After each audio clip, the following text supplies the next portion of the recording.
Hey, this is Jason with ClientFitnessSystems.com. I'm going to show you the deadlift really quick. Give you the download, the bottom line, the key points that you need to know.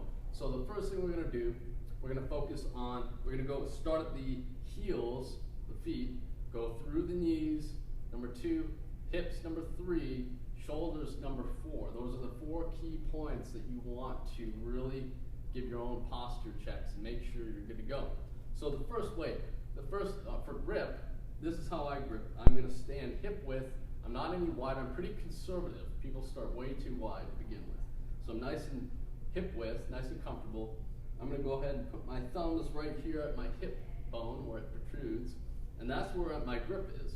You want to have the same grip for every barbell movement that relates to the deadlift. So your power cleans, your hang cleans, etc. You're going to have the same, relatively the same distance for grip. And that's really important. That's why it takes so long to explain that, because a lot of people get it wrong. So I'm going to stand here, I'm going to get my grip.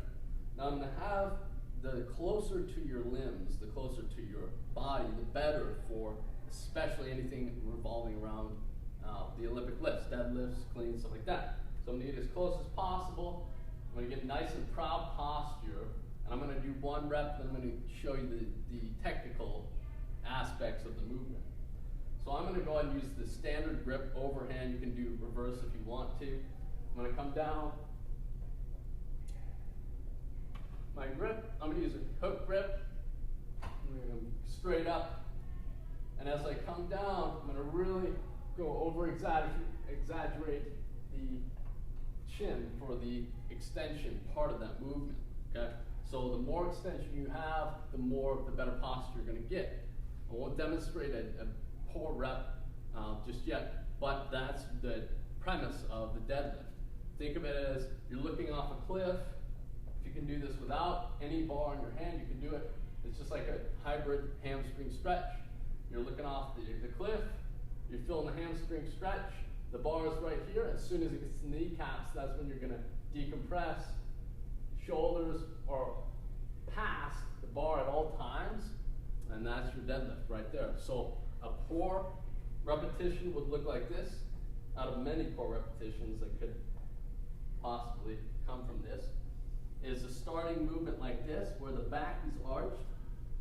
You need to be up here where the focus is. You see my shoulders are past, but another way you could consider this an improper movement if the shoulders are in line or behind.